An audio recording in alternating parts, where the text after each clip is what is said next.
In this tutorial, I'm going to show you how to set up a jib on a tripod. For this particular demonstration, I do have the tripod on a track dolly, and that's going to give me a lot more freedom of movement. I already have a video on how to set up the track dolly. This is going to be how to set up the jib.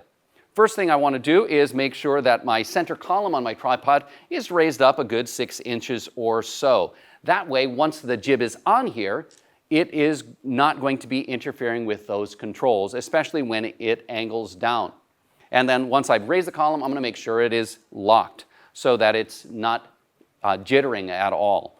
Next thing I'm going to do is remove the tripod plate.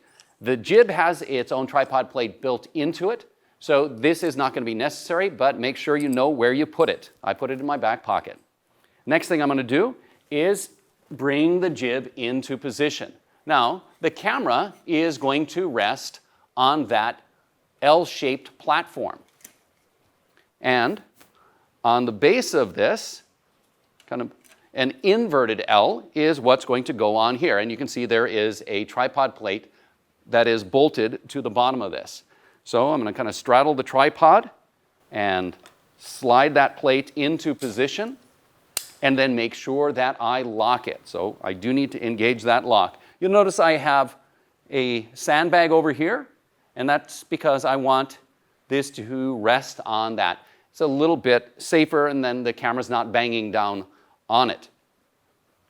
And that is the initial setup. Now I'm going to be mounting the camera on here in a moment, and then I will be setting some counterweights on it to balance it. For this demonstration, I'm going to be using this Sony A6100 mirrorless camera. Now I can also mount a larger camera on this or even a GoPro.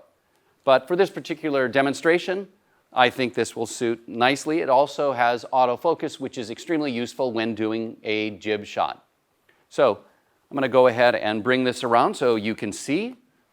At the base of this, on that L platform, you can see that there is a screw. And that's going to go right into the bottom of the camera where is the 1/4-20. So let me bring this around here. And I will mount this just right into the 1/4-20. Now when doing this, you do need to be careful because right now, this end is extremely heavy and the camera could drop. So make sure you have a good hand on it. And then tighten it down with a screwdriver. And I've got this strap here. I'm just going to swing this around just so it's out of the way. And you may want to actually remove the strap if you are having it up there, because the wind could also catch it and it could cause it to move around a little bit. Now it is on there, and I'm just going to bring it back into position here, gently resting it down. Now technically I could operate the jib right now with the camera there, though the camera is heavy at that end, and I would have to be pushing weight down here, and if I were to let it go, it would fall. So I do not want to operate it like that. What I want to do is counterbalance this and almost make it seem like it is neutrally buoyant so that even if I let go of it, it would stay in position. So in order to do that, I'm going to remove this little nut here, and this unscrews, and then there is a long bolt where I can place the counterweights. And there is a washer. And I'm going to go ahead and start with my heavier weights, and these are just athletic weights. I put this on here, and then the camera did not raise up. Now, once that weight is on there, you do need to be careful. You don't want to be going underneath. And I'm going to try adding another weight. Adding this other weight and put it on there. You'll notice that it seems to float up a little bit. That's actually, I think, pretty good. So then I'm going to take this washer, place it on, and then make sure that this nut is screwed securely on so that the camera does not have any extra vibrations. And it's in a decent position, but you'll notice that it is a little bit heavier on this side. So if I were to let go of it, it seems to be moving a little bit more on its own, and I want to counterbalance that. So I'm going to take this ankle weight, and this is much like when you go to the doctor and you are weighed on that scale. There is that sliding weight that is used to fine-tune and to determine your weight. Well, what I'm going to do is I'm going to take this. I know that it's a little bit heavy over here. I can take and place this ankle weight in here between these cables. And I will just secure it here. And it has a Velcro strap. Now you find that the ankle weights perhaps have a diameter that is a little bit large. And if you feel like it's not getting secure or snug on there, what you can also do is place something in there to give a little bit of friction.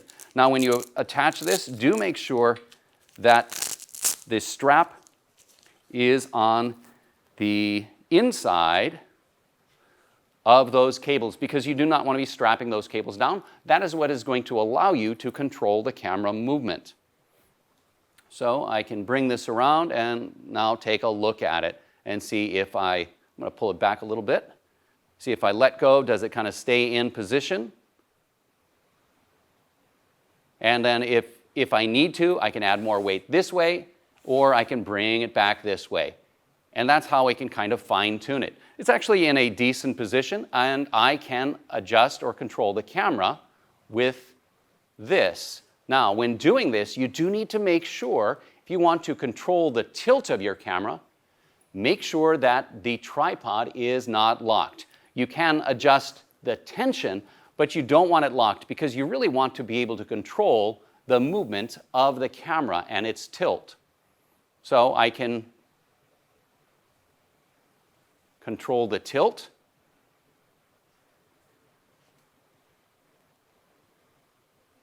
And then I can also raise and lower the camera.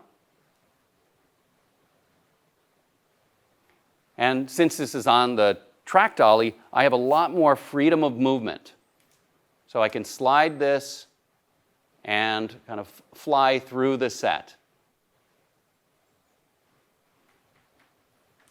It does take quite a bit of practice to be able to use the jib, but one of the big things is making sure that it is properly counterbalanced. Now you notice when I did that, this weight slid down a little bit, and then I would just need to make sure that it is even more secure.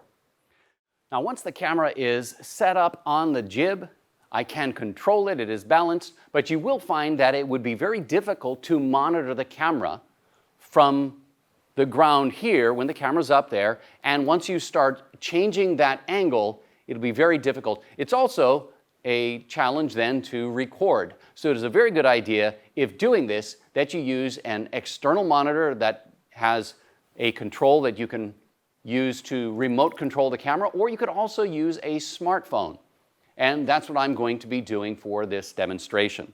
So I've got this little friction arm that I'm going to just get set up, and on top of the jib, there is a place where I can screw this into the top, and then I can use this mount right here.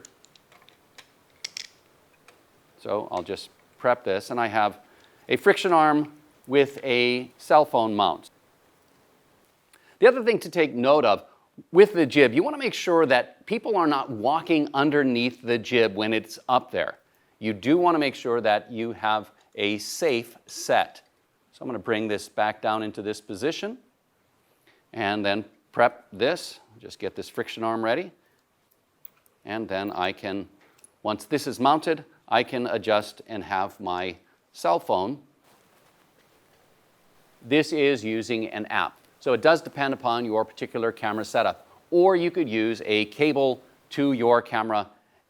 Just be careful that if you are running a direct cable to your camera, that it is not getting bound up or rubbing against this control cable.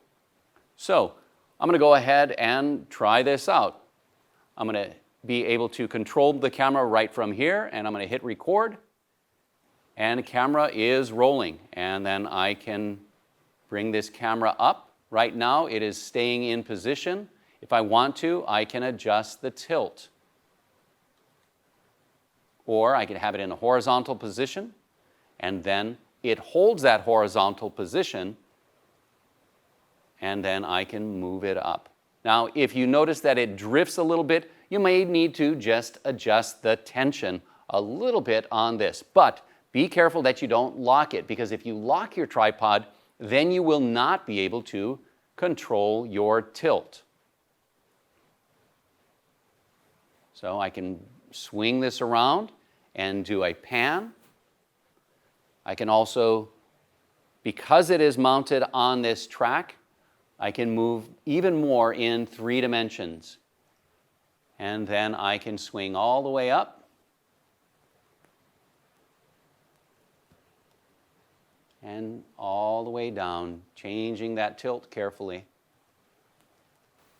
It does take quite a bit of practice to get a nice, smooth shot.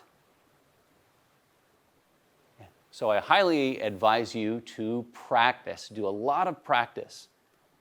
But then you can go from shots that are something like this, where I've got this real high bird's eye view. I can truck in and then carefully tilt down and kind of come in for a landing there. Or, because I have this on here, I can float above like this, be trucking out, and then coming up. The other thing that makes a nice jib shot or a crane shot successful is multiple planes of perspective. And the trick with making motion picture is we have and exist in a 3-dimensional world, and yet our art form, for the most part, is 2-dimensional. But by giving a little bit more motion, and you see that parallax and multiple planes of perspective, the jib shot or the crane shot can be very effective at giving us more of a sense of a 3-dimensional world. In order to break this down, first thing I'm going to do is remove the phone from it so that it doesn't fall out of there. And then I can carefully remove this friction arm. You do want to remove this most likely, especially for storage, because something like this could easily be broken off or bent. So I'm just removing this friction arm, and I'll place this to the side. Next thing I'm going to do is make sure my camera is off.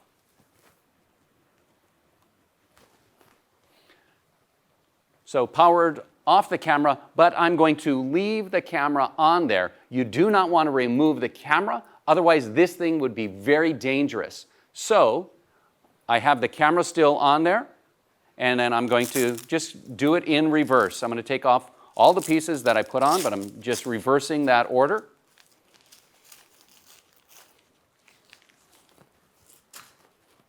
So the camera is there. Notice it's still somewhat neutrally buoyant, and then I'm going to remove the counterbalance weights. So removing the counterbalance weight.